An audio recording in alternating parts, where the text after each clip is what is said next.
కాలము ఆయన నీ మదిలో పెట్టుకుంటే, నీ హృదయంలో ఆయన ఆజ్ఞలుంటే, ఈ రోజున పేరువంశలో నేను పాఠం చెప్పొచ్చా. ఏం పాఠం అంటే 10 ఆజ్ఞల పాఠం. ఇప్పుడు లేచి ఒక్కొక్కరు చెప్తున్నారు. వాళ్ళ చేత చదివించి చెప్పించి, దేవుడనే మాట అదే కదా, నీవు నా ఆజ్ఞలను ఆలకింపవల్లని నేనెంతో కోరుచున్నాను. ఏంటి ఆజ్ఞలు? నేను తప్ప వేరొక దేవుడు నీకు ఉండకూడదు. అవునా? రెండవది, దేని రూపమునైనను విగ్రహమును చేసుకొనకూడదు. మూడవది,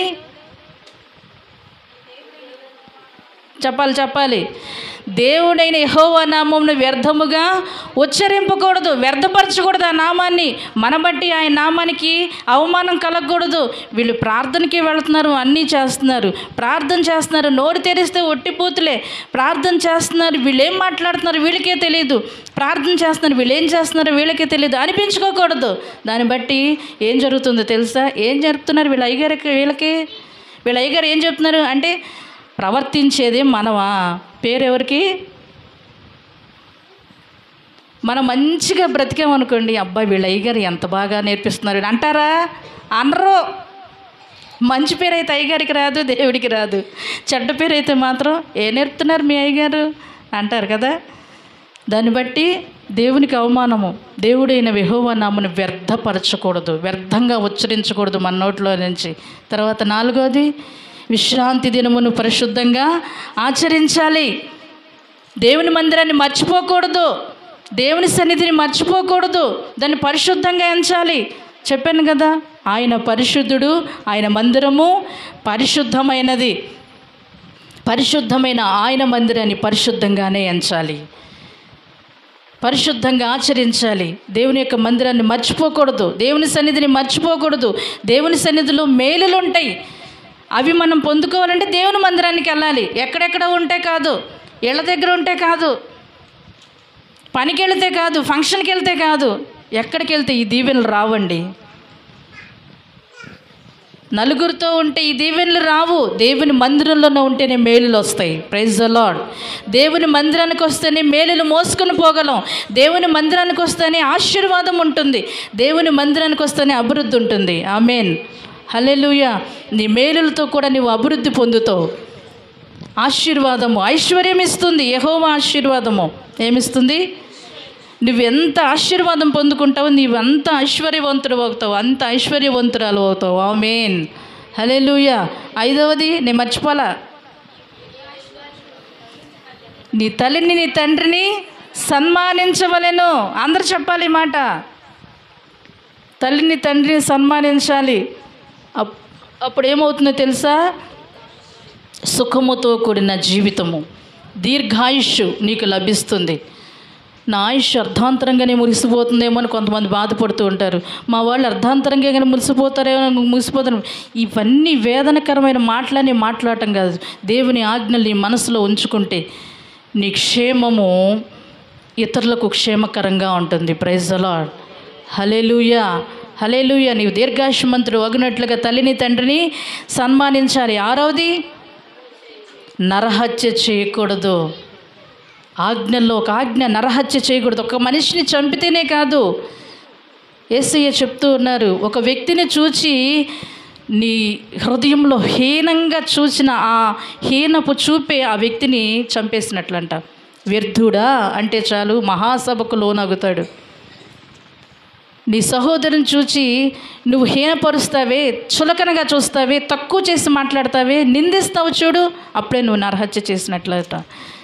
హృదయం ఎంత పరిశుద్ధంగా ఉంచుకోవాలో ఈ ఆజ్ఞలు తెలియచేస్తున్నాయి మనకి.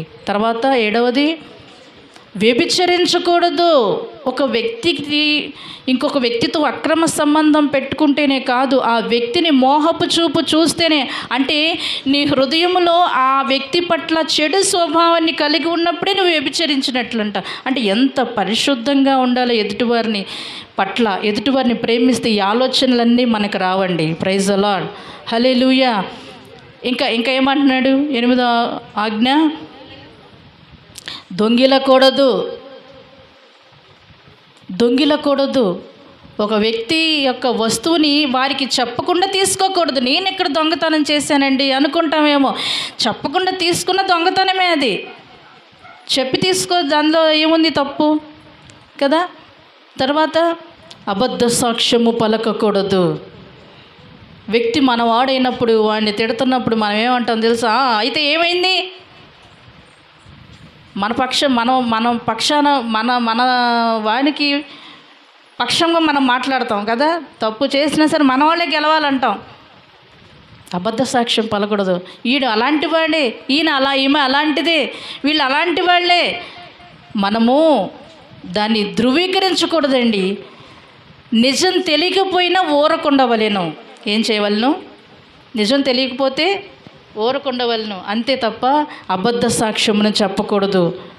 చివరిది, నీ పొరుగు అనేది ఏది కూడా ఆశించకూడదు. వాళ్ళు కలిగి ఉన్నారు కనుక నాకు అదే కావాలి. అదే కావాలంటే ఏంటి? ఆ వస్తువే తెచ్చుకోవాలి. చూడండి, దేవుని యొక్క వాక్యము స్పష్టంగా మాట్లాడుతుంది. ఇవన్నీ నీ హృదయంలో దాచుకున్న ఎడల, నీ హృదయంలో నువ్వు రాసుకొని నీ హృదయంలో వాటిని సంపూర్ణంగా ధ్యానించిన ఎడల, దేవుని వాక్యం ద్వితీయోపదేశకాండంలో 6వ అధ్యాయంలో 4వ వచనం నుంచి చూసినట్లయితే, అవన్నీ మీరు ఇంటికి వెళ్ళిన తర్వాత చూడండి. అక్కడ వ్రాయబడి ఉంది, నీ దేవుడైన యెహోవాను నీ పూర్ణ హృదయంతోనూ, నీ పూర్ణ ఆత్మతోనూ, నీ పూర్ణ శక్తితోనూ యెహోవాను ప్రేమించాలి. నీవు ఆయనను ప్రేమిస్తే గనక నీ హృదయంలో ఆయన ఆజ్ఞలు ఉంచుతాడు. నీ హృదయంలో ఉన్న ఆ ఆజ్ఞలను నువ్వు ధ్యానించుకుంటూ నీవు జీవించిన ఎడల నీవు క్షేమంగా ఉంటావు. ఆ క్షేమము ఒక నది వలె ఉంటుంది. ఆ క్షేమము నెమ్మదితో నిండి ఉంటుంది. ఆ క్షేమము సమాధానాన్ని ఇస్తుంది. ఆ క్షేమము నిన్ను వృద్ధిలోనికి తీసుకుని వస్తుంది. ఆ క్షేమము నది వలె ఉంటుంది. ఆ క్షేమాన్ని చూచిన ప్రతి ఒక్కరూ నీ క్షేమాన్ని చూసి దేవుని నామాన్ని మహింపరుస్తారు.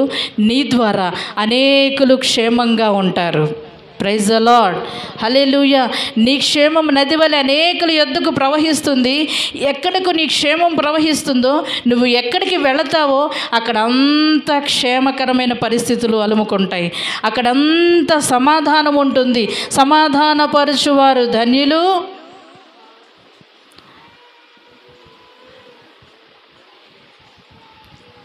ధన్యతలు కూడా బైహార్ట్ చేయించాలి మీ చేత.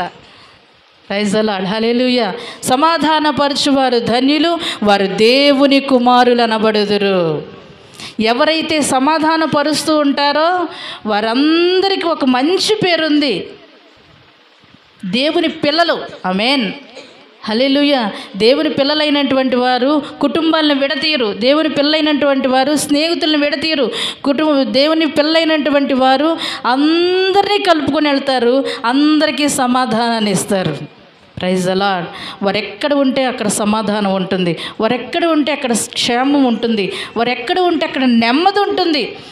గలిబిలి రేగే పరిస్థితులైనా దేవుని బిడ్డగా నువ్వు అక్కడ ఉంటే గనక అక్కడంతా సమాధానం వస్తుంది. ప్రైజ్ ద లార్డ్, హల్లెలూయా. అట్టి క్షేమము, సమాధానము, అట్టి అభిషేకము దేవుడు ఇక్కడ కూర్చున్న ప్రతి ఒక్కరికి దయచేయునుగాక. ప్రతి ఒక్కరికి దేవుడు సమాధానాన్ని స్థిరపరచునుగాక.